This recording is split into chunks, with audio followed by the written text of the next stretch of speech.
All right, everybody, welcome back to the channel. I just want to let everybody know ahead of time. If you don't already follow me on Instagram, my name on Instagram is trademark, one word with 5 underscores at the end. That's 5 underscores at the end. And I usually put it in the caption beneath my videos after I finish making them. But for those who don't already know, I just want to say again, it is trademark with 5 underscores at the end. And the reason I'm saying this on this video is because tomorrow, Monday at 5 o'clock p.m., I'm going to be going live on Instagram doing a podcast, me and a couple of my brothers. We're going to be giving our predictions on this season, this NBA season that just started. And another talking point that I want to get at is the 75th anniversary team that they just made.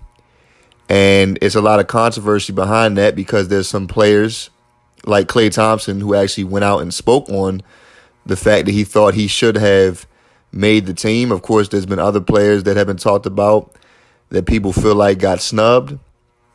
Well, that's what led me to do this video today, because one of the players I felt like potentially was snubbed or potentially should have made the team that might have been snubbed was a player by the name of Alex English, who was a dynamic scorer, a small forward that played in the 80s.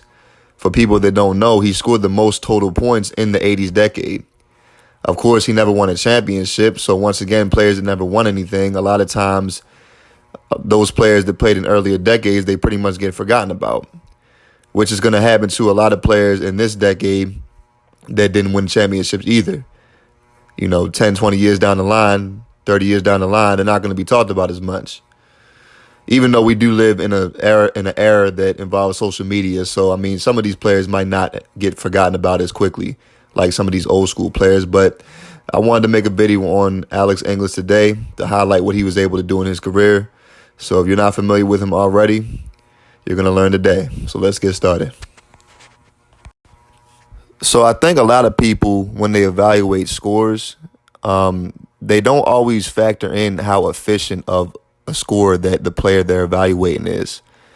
Meaning what? You can have players scoring 25 to 30 points per game, but if they're not shooting a great percentage and they're just shot jacking, that can easily hinder the team's success that they're on as much as it can help the team, because you're wasting a lot of possessions and opportunities by taking bad shots and just taking shot after shot after shot. And that was not the type of player that Alex English was. Alex English wasn't just a great scorer in regards to how many points per game he brought to the table on a game-to-game basis. He also was highly efficient. And that even dates back to his college career.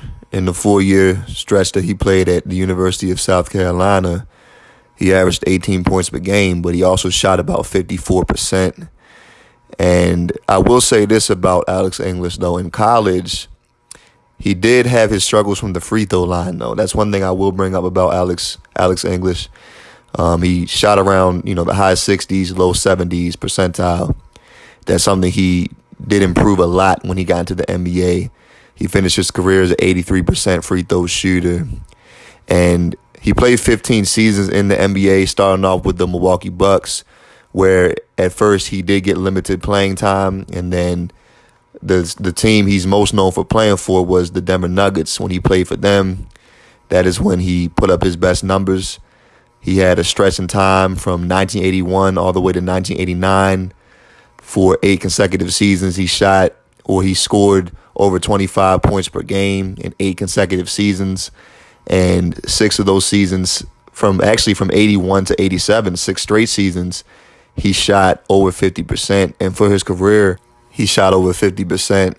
And that's a hard thing to do in the NBA, to have a career as a shooting guard or a small forward, as a wing player that's not getting the ball real close to the basket, to have a career average of north of 50%.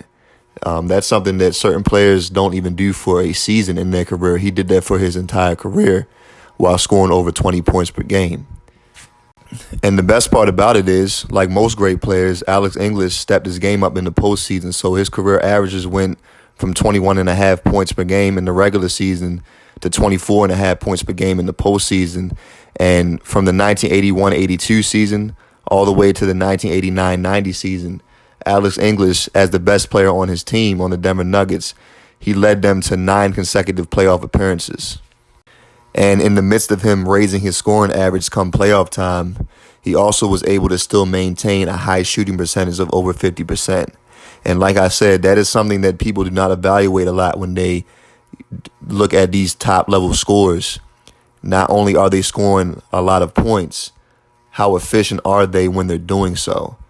Alex English is one of the most efficient scorers in NBA history.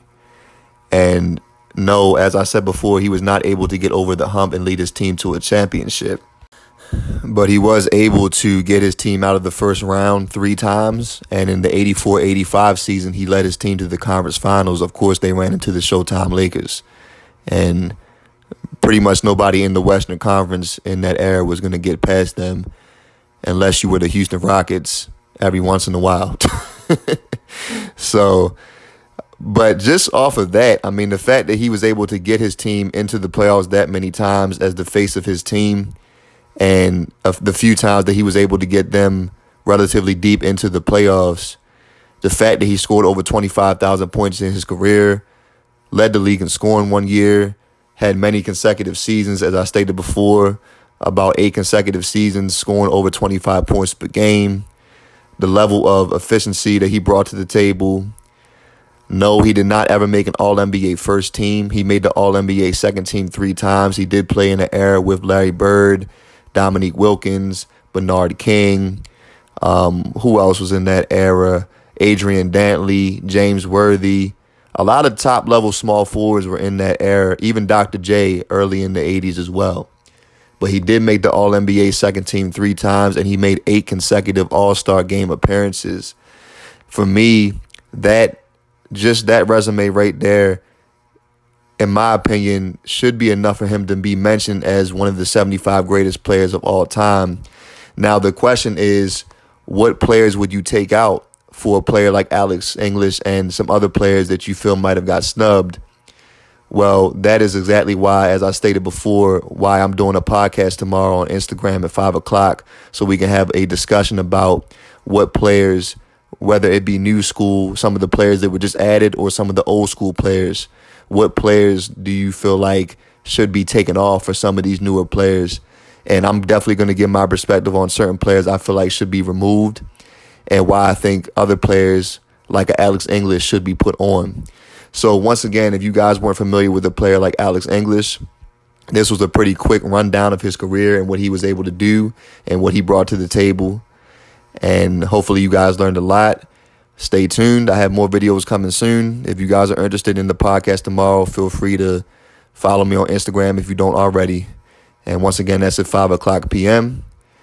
Everybody have a blessed day. All glory be to God. Thank you again.